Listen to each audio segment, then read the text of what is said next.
जय हिंद साथियों, स्वागत करता हूं आपके अपने परिवार इंडियन बीआरडी क्लासेस में और उम्मीद करता हूं कि आप सभी लोग अच्छे होंगे। जैसा कि पता है आपको, डेली 6 बजे मैं आपके लिए एक शानदार सेशन लेकर आता हूं और उस सेशन में हम कवर कर रहे थे मेंसुरेशन यानी कि क्षेत्रमिति। क्षेत्रमिति में हमारा 3D चल रहा था और 3D में हमारा शंकु। हमने शंकु के सारे कॉन्सेप्ट आपके साथ क्लियर कर चुके थे और नहीं देखा हो तो वह प्लेलिस्ट में वीडियो पड़ी आप जाकर देख सकते हैं। हालांकि जो मेंसुरेशन है उसमें दो पार्ट है, आप लोग जानते हैं कि एक 2D और 3D। 2D मैंने पूरा कवर करा दिया, लगभग 12 लेक्चर लिए हैं और 3D का लगभग 2 लेक्चर, यानी कि 14 लेक्चर लगभग हो गया है। तो वह प्ले लिस्ट में सारी वीडियो पड़ी आप जाकर देख लीजिएगा, ताकि इस चैप्टर में मतलब मेंसुरेशन में आपको कहीं कोई दिक्कत ना हो। और मैं चाहूँगा कि आप इस सेशन को प्यारे भाई और बहनों के पास और जहाँ तक हो सके आप शेयर कर दीजिए, ताकि सभी विद्यार्थी हमसे कॉपी और पेन लेके जल्द से जल्द जुड़ जाए और इस क्लास को बिना देरी के शुरू कर सके। आप लोग जानते हैं कि मेंसुरेशन एक एडवांस टॉपिक है, एडवांस मैथ है और जिस वनडे एग्जाम की आप चाहे तैयारी करते हो, जिसमें वनडे एग्जाम में मतलब एडवांस मैथ पूछी जाती है, वहाँ मेंसुरेशन के प्रश्न हमेशा आते ही आते हैं और ख़ास करके शंकु से तो हमेशा प्रश्न आते ही आते हैं। तो चलिएगा डियर, इस सेशन को शुरू करते हैं और हेडिंग लिख लीजिएगा शंकु। शंकु की कहानी को हम थोड़ा सा आगे बढ़ाएंगे, हेडिंग मत लिखिएगा, शंकु के यही टॉपिक को हम आगे बढ़ाएंगे। हालांकि शंकु हमने पढ़ा दिया था, उसी का यह टॉपिक है, समझिएगा। शंकु के सारी चीज़ मैंने बता दिए थे, उम्मीद करता हूँ कि सारा चीज़ आपको याद होगा। और उसके बाद अगला देखिएगा टॉपिक क्या है। मान लीजिए हमारे पास कोई अर्धवृत्त है, मान लीजिए हमारे पास कोई अर्धवृत्त है, अर्धवृत्त है तो इसका एक सेंटर होगा और सेंटर से यहाँ तक की दूरी हमारे क्या कहलाती है, रेडियस यानी कि त्रिज्या। और मैं बोल दूं कि इस अर्धवृत्त त्रिभुज को, या मान लीजिए वो पॉइंट है सेंटर पर, और इसी से मैं एक शंकु का निर्माण कर दूं। जैसे मान लीजिए इस वाले टॉपिक को उठाकर ऐसे रखेंगे तो कुछ इस प्रकार से हमारा फिगर बनेगा, देखिएगा। मान लीजिए ये वाला पॉइंट, इसको उठाकर मैं ऐसे खींच दूंगा तो यह वाला तो ऐसे हो जाएगा और यह वाला पॉइंट ऊपर जाएगा, जैसे कि यहाँ पर देख रहे हैं। और नीचे क्या होगा कि एक सर्कल बनेगा, नीचे हमारा एक सर्कल बनेगा, नीचे हमारा एक सर्कल बनेगा। अब देखिएगा इसमें क्या होगा, यह जो आर है, यह जो आर है, यहाँ से यहाँ तक की दूरी आर कहलाएगी, यानी कि रेडियस यहाँ से यहाँ तक की दूरी आर कहलाएगी। मान लीजिए इसे ए पॉइंट दे दिया, इसे बी पॉइंट दे दिया। अब देखिए यह वाली दूरी इसी को मिलाकर बनी है, तो यानी कि यह भी आर हो जाएगा, यह भी आर हो जाएगा। आप लोग जानते हैं कि नीचे एक सर्कल बन रहा है, तो सर्कल का एक सेंटर होगा और सेंटर से, सेंटर यानी केंद्र, और यहाँ से यहाँ तक की दूरी क्या कहलाएगी, रेडियस कहलाएगी। जिसे मान लीजिए हमने आर डैश मान लिया, आर डैश हमने मान लिया।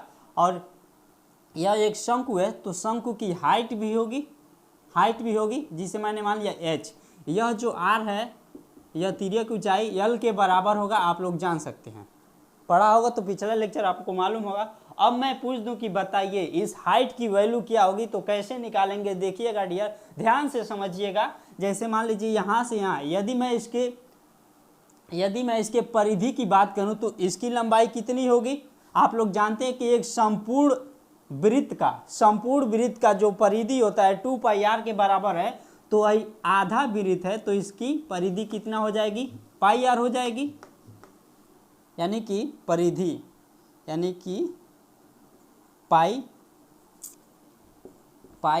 आर हो जाएगी, पाई आर हो जाएगी। अब देखिएगा यहाँ से यहाँ तक का लेंथ जो है, इसी से हमने इस सर्कल का निर्माण किया, यानी कि ए से लेकर बी तक की यह जो लेंथ है, जो परिधि है, इससे मैंने एक गोला क्रिएट कर दिया है, यानी कि यह वाला लेंथ और यह गोला वाला लेंथ बराबर है। तो इसकी जो परिधि होगी पाई आर, इस गोले के परिधि के बराबर होगी। और यदि यह गोला है तो इसका परिधि कितना होगा, 2 pi r dash, 2 pi r dash हो जाएगा। यहाँ से हम आर डैश की वैल्यू निकालते हैं, आर डैश की वैल्यू निकालेंगे तो देखिएगा पाई से पाई कैंसिल हो जा रहा है और ये 2 को नीचे भेजेंगे तो आर डैश की वैल्यू कितनी आ जाएगी, आर डैश की वैल्यू कितनी होगी, r/2 हो जाएगा, r/2 हो जाएगा। आर डैश की वैल्यू आपको मालूम हो गई, एल की वैल्यू आर और एच हमारा आसानी से निकल जाएगा। आप लोग पढ़े होंगे पाइथागोरस प्रमेय, पाइथागोरस प्रमेय का सूत्र क्या होता है। मान लीजिए यहाँ पर इसे ए पॉइंट ओ और सी हमने दे दिया, तो एक राइट एंगल ट्रेंगल देख रहे हैं, ए ओ सी एक राइट एंगल ट्रेंगल है, एक राइट एंगल ट्रेंगल है। एक मिनट, रिकॉर्डिंग होता ना। एक राइट एंगल ट्रेंगल है, एक राइट एंगल ट्रेंगल है, तो इसमें पाइथागोरस प्रमेय हम लगा सकते हैं, पाइथागोरस प्रमेय हम लगा सकते हैं। तो देखिएगा डियर, पाइथागोरस प्रमेय का सूत्र क्या होता है कि कर्ण का स्क्वायर बराबर लंब का स्क्वायर प्लस आधार का स्क्वायर, वही वाला हम फार्मूला लगाएंगे। तो यह कर्ण कितना हमारा एल का स्क्वायर हो जाएगा। अब देखिएगा एल का स्क्वायर हो जाएगा, लेकिन एल इक्वल टू एल का स्क्वायर पहले लिख लीजिए, एच का स्क्वायर होगा प्लस आर का स्क्वायर होगा, यही होगा हमारा पाइथागोरस प्रमेय का। लेकिन यहाँ आर ना होकर आर डैश होगा, क्योंकि हम इसमें देख रहे हैं रेडियस हमारा आर डैश है, तो एल के जगह पर कितना रखेंगे, आर का स्क्वायर हो जाएगा बराबर एच की वैल्यू हमको फाइंड आउट करनी है, निकालना है, तो एच रहने दीजिए H square plus R dash की वैल्यू कितना रखेंगे, आर बाई 4, आर डैश की वैल्यू यानी कि आर डैश का मान कितना है, आर बाई 2 है, तो आर का स्क्वायर हो जाएगा और नीचे 4 हो जाएगा हमारा। इसको हम यहाँ पर भेजेंगे, इसको हम यहाँ पर भेजेंगे तो कितना होगा देखिएगा, R square minus R square by 4 equal to H का स्क्वायर हो जाएगा, 4 आर में से एक आर जाएगा तो 3 आर 3 बाई 4 होगा और आर स्क्वायर बराबर एच का स्क्वायर। अब यहाँ से हम रूट में भेज देंगे तो कितना होगा, एच इक्वल टू √3r/2, यानी कि एच की वैल्यू कितनी आ गई, √3/2 इंटू आर हो जाएगा हमारा। नोट कर लीजिएगा डियर। अब देखिए, अब एच की वैल्यू आपको मालूम हो गई। अब इस शंकु का हम पूछ दें कि कर्व सरफेस एरिया बताइए, तो पाई आर एल होता है, पाई का मान दिया है 22/7, आर का भी मान आप लोग निकाल सकते हैं यहाँ से, खैर दिया रहेगा प्रश्न में। और हाइट की जब वैल्यू मान लीजिए इसका आयतन पूछ देगा तो आपको हाइट निकालना पड़ेगा। हाइट निकालने के लिए एच की वैल्यू एच की वैल्यू कैसे निकालेंगे, जब रेडियस का मान दिया रहेगा तो यहाँ पर रख देंगे तो एच की वैल्यू मान निकाल जाएगा और उसके बाद हम आयतन निकाल सकते हैं। यहाँ पर नोट करिएगा डियर।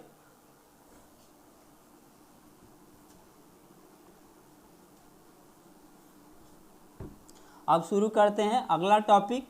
अगला टॉपिक हमारा फ्रस्टम होगा। हेडिंग लिख लीजिएगा, यानी कि छिन्नक जिसे बोलते हैं हिंदी में, फ्रस्टम।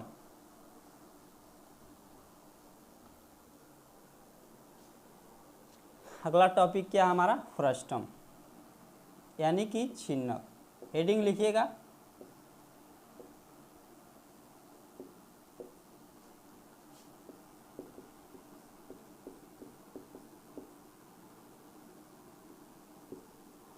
फ्रस्टम लिख लीजिएगा हेडिंग।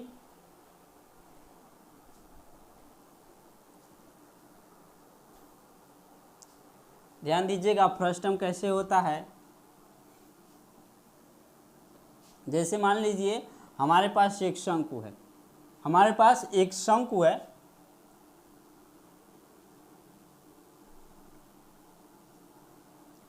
एक शंकु है, सर्कल होगा इसके नीचे,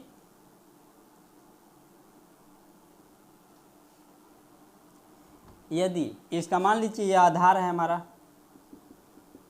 यह आधार होगा और इसी आधार के समानांतर हम ऊपर से हम काट देते हैं, तो जो आकृति दिखाई देती है उसी को हम फ्रस्टम बोलते हैं। मान लीजिए यह शंकु है, इसे ए पॉइंट दे दिया, बी पॉइंट दे दिया। सबसे पहले एक शंकु है और शंकु की एक हाइट होगी, हाइट मान लीजिए हमने कैपिटल एच रखा, कैपिटल एच रखा। यदि यह वृत्त है, नीचे वाला एक सर्कल है, तो इसका एक रेडियस होगा जिसे मैंने मान लिया कैपिटल आर। यहाँ पर भी एक वृत्त बनेगा, एक सर्कल बनेगा, इसका भी कुछ रेडियस होगा, इसको मैंने मान लिया स्मॉल आर, स्मॉल आर मान लिया। और यहाँ से यहाँ तक की जो दूरी होगी उसको मैंने मान लिया क्या, small H, small H, small H. यदि इस रेखा को मैं आगे बढ़ा दूं और देख रहे हैं कि यह भी सेंटर है, इस रेखा को मैं आगे बढ़ा दूं तो आप देख रहे हैं कि दो समांतर रेखाएं जा रही हैं और वहाँ इन रेखाओं को एक तिर्यक रेखा काट रही है। तो यहाँ पर जो कोण बनेगा और यहाँ पर जो कोण बनेगा हमेशा आपस में बराबर होंगे, आप लोग जानते हैं।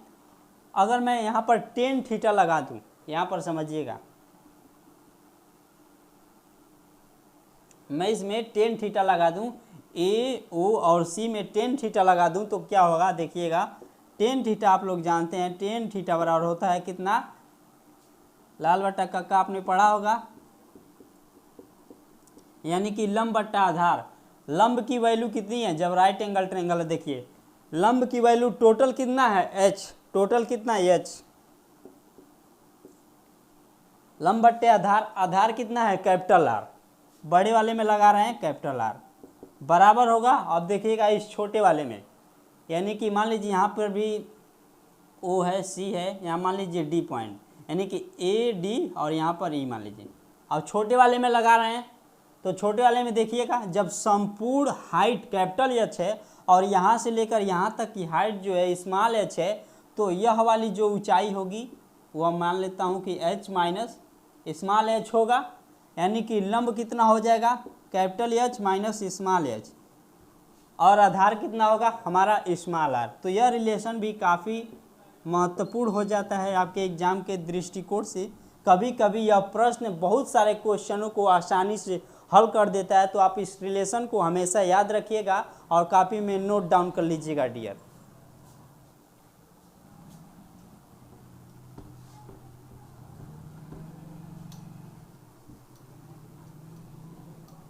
अब देखिएगा दूसरा पॉइंट क्या है, हम फ्रस्टन की ही बात करेंगे। जैसे समझिएगा यह हमारा एक फ्रस्टम है, यानी कि छिन्नक, यह हमारा एक फ्रस्टम है, इसका सेंटर आर है, कैपिटल आर मान लिया, और इसका सेंटर, इसका रेडियस मैंने स्मॉल आर मान लिया, इसका रेडियस ये हमारा स्मॉल आर हो गया। इसकी एक हाइट भी होगी, इसकी एक हाइट भी होगी एच और यह यल तिर्यक ऊंचाई। अब देखिएगा अब इसका आयतन कितना होगा, यानी कि आयतन,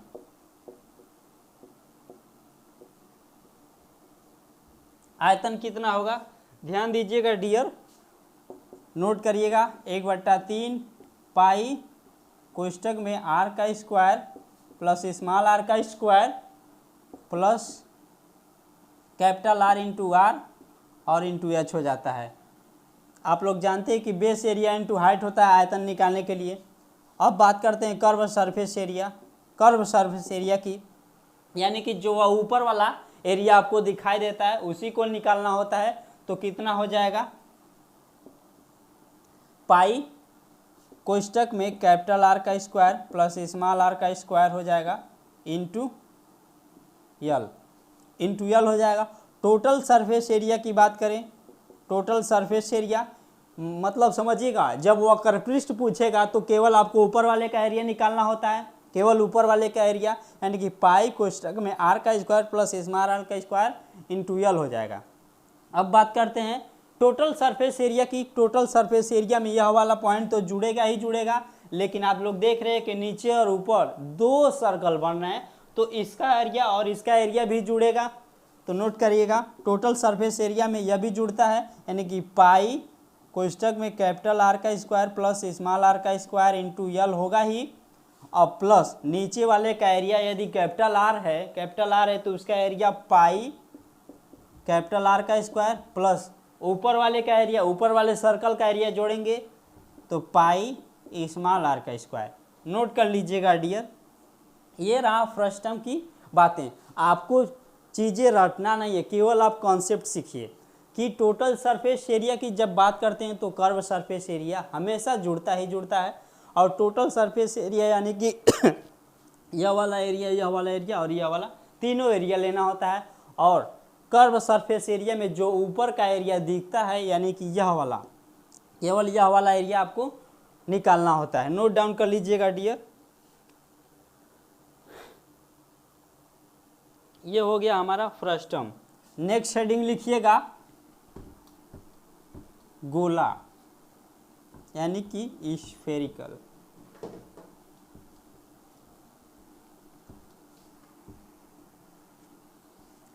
नेक्स्ट हेडिंग क्या है हमारा, गोला लिख लीजिएगा और वीडियो को आप लोग शेयर कर दीजिएगा।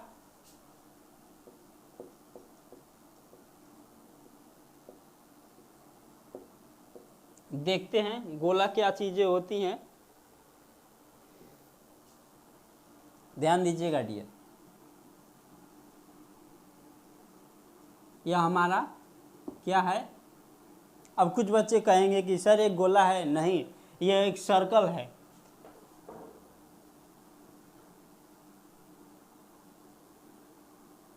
यह हमारा एक गोला होगा। सर्कल और गोला में अंतर क्या है, तो ध्यान दीजिएगा, गोला एक 3D फिगर होता है और सर्कल जो होता है हमारा 2D होता है। यहाँ से देखिए, इसका रेडियस होगा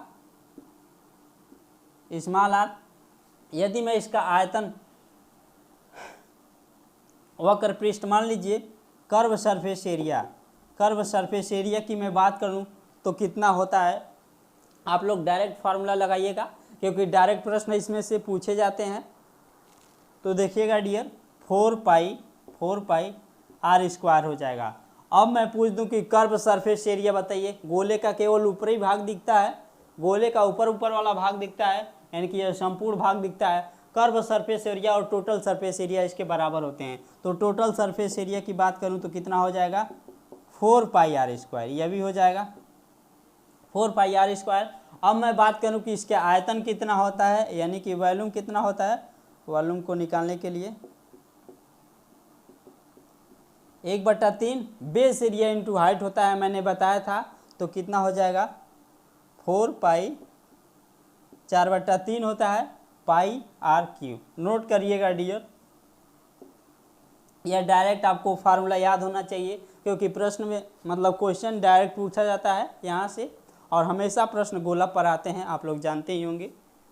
नोट कर लीजिएगा। और अगला टॉपिक है हमारा अर्धगोला, ध्यान दीजिएगा, इसको भी यहीं पर हम हेडिंग लिख दे रहे हैं, अर्धगोला।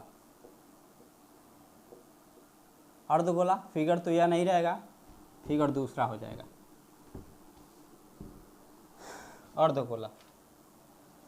अर्धगोला समझिए अब ध्यान से।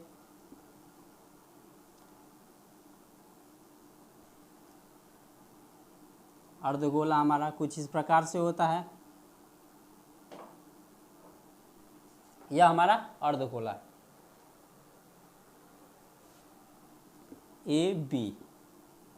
बी हो जाएगा, इसका सेंटर है तो यहाँ से यहाँ तक की रेडियस r हो जाएगा। ध्यान दीजिएगा। अब मैं बात करूँ कर्व सरफेस एरिया की, तो यहाँ से लेकर यहाँ तक की जो दूरी होगी, या फिर यह वाला एरिया जो दिख रहा है वही कर्व सरफेस एरिया में जुड़ेगा। यह वाला एरिया हमारा केवल कर्व सरफेस एरिया में जुड़ेगा। यह वाला एरिया केवल कर्व सरफेस एरिया में जुड़ेगा। और जब बात करें टोटल सरफेस एरिया की, तब कौन सा जुड़ेगा, यह वाला एरिया भी जुड़ जाएगा टोटल सरफेस एरिया में। ध्यान दीजिएगा डियर, नीचे वाला जो देख रहे हैं वो हमारा केवल कर्व सरफेस एरिया यानी कि वक्र पृष्ठ में जुड़ेगा। और जब दोनों लेंगे, यह वाला और यह वाला, ऊपर एक सर्कल है और नीचे हमारा कर्व सरफेस एरिया, तो जब दोनों को जोड़ देते हैं तो हमारा टोटल सरफेस एरिया निकल कर आ जाता है। जब एक संपूर्ण गोले का कर्व सरफेस एरिया 4 पाई r² था, तो एक अर्ध गोले का कर्व सरफेस एरिया आधा हो जाएगा, यानी कि यहाँ हो जाएगा 4 पाई r² था तो यहाँ पर 2 पाई r² हो जाएगा। उम्मीद करता हूँ कि इतना बात क्लियर हो चुका होगा। अब देखिएगा टोटल सरफेस एरिया की हम बात करते हैं। टोटल सरफेस एरिया में कर्व सरफेस एरिया जुड़ता ही जुड़ता है। Curve surface area total surface area में जुड़ता है, यानी कि संपूर्ण पृष्ठ में, यानी कि TSA, यानी कि टोटल सरफेस एरिया में कर्व सरफेस एरिया जुड़ेगा ही जुड़ेगा। प्लस यह जो ऊपर सर्कल देख रहे हैं, इसका जो क्षेत्रफल आएगा वो हमेशा जुड़ जाता है। यदि एक सर्कल है और इसकी रेडियस r है तो इसका क्षेत्रफल कितना हो जाएगा, पाई r²। कितना हो जाएगा, पाई r² हो जाएगा कर्व सरफेस एरिया, यानी कि 2 पाई r² प्लस पाई r²। तो कितना हो जाएगा, 2 पाई r², 1 पाई r², यानी कि 3 pi are square. Note down कर लीजिएगा डियर। यदि मैं बात करूँ आयतन की, यानी कि आयतन की मैं बात करूं तो एक संपूर्ण गोले का आयतन था कितना, संपूर्ण गोले का आयतन था 4/3 पाई आर क्यू। लेकिन हमको अर्धगोले का आयतन चाहिए, तो नीचे हम 2 से भाग दे देंगे, नीचे 2 से भाग दे देंगे तो 2 से यह कट जाएगा, तो कितना हो जाएगा 2/3 पाई आर क्यू, यह हमारा आयतन हो जाएगा। नोट करिएगा डियर, इसको भी मिटा दे रहा हूँ। 2/3 पाई आर क्यू, यह सूत्र काफ़ी इम्पॉर्टेंट है, हमेशा प्रश्न आते ही आते हैं। आप लोग जानते हैं कि मेंसुरेशन में गोला हुआ, शंकु हुआ, बेलन हुआ, सारी चीज़ें इम्पॉर्टेंट है, यहाँ से प्रश्न हमेशा आते हैं, इसको छोड़ नहीं सकते हम। नोट करिएगा 2/3 पाई आर क्यू। अब देखिएगा यहाँ से कैसे कैसे प्रश्न पूछे जाते हैं।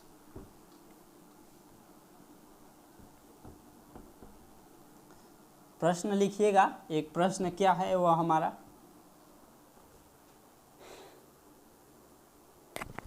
देखिए सबसे पहले मैं साइड में यहाँ पर लिख दे रहा हूँ अर्धगोले का। अर्धगोले का हम लोग अर्धगोला पढ़ रहे हैं, CSA कितना होता है curve surface area 2 pi are square. Total surface area की बात करूँ मैं तो 3 पाई आर स्क्वायर, इतना होता है। यहाँ से देखिएगा प्रश्न कैसे बनता है। मैं कह दूँ कि अर्धगोले का जो कर्व सरफेस एरिया है टोटल सरफेस एरिया से कितना कम है। प्रश्न लिखिएगा अर्धगोले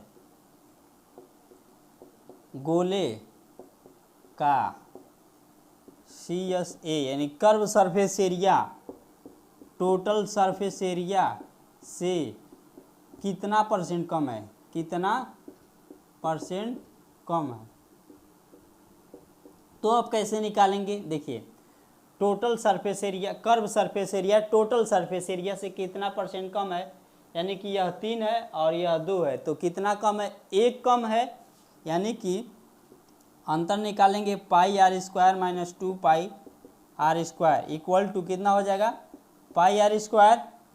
पाई आर स्क्वायर कम है, इतना कम है किससे, इस वाले से, जिससे तुलना करते हैं वो हमेशा नीचे होता है, आप लोग जानते हैं, यानी कि 3 pi are square. Pi are square से कट गया, परसेंटेज में बदलने के लिए 100 से गुणा कराना पड़ता है। यहाँ पर मान लीजिए 1/3 100 से मल्टीप्लाई करेंगे तो 33 सही 33%, यानी कि इतना कम है। ऐसे प्रश्न पूछे जाते हैं डियर, नोट करिएगा।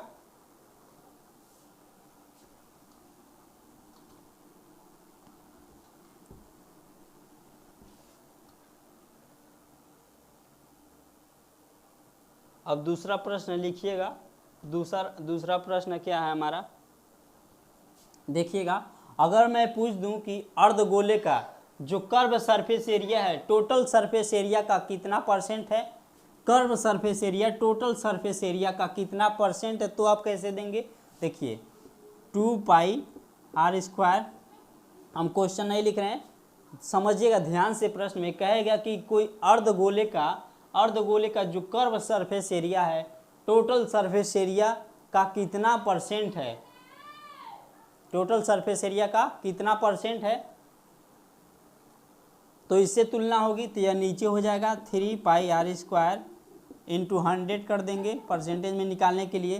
तो आप लोग देख सकते हैं कि पाई आर से पाई आर स्क्वायर कैंसिल, 2/3 इंटू 100 करेंगे तो 66 सही 2/3%, या फिर डायरेक्ट लिख सकते हैं 66 सही 66% होगा। नोट करिएगा डियर, ऐसे प्रश्न पूछे जाते हैं। हालांकि जब मैं क्वेश्चन कराऊंगा तो सारे प्रश्न यह निकल कर आपके सामने आएंगे। और अगला हेडिंग लिखिएगा अर्धगोला। अगला हेडिंग क्या है हमारा, खोखला गोला। खोखला गोला।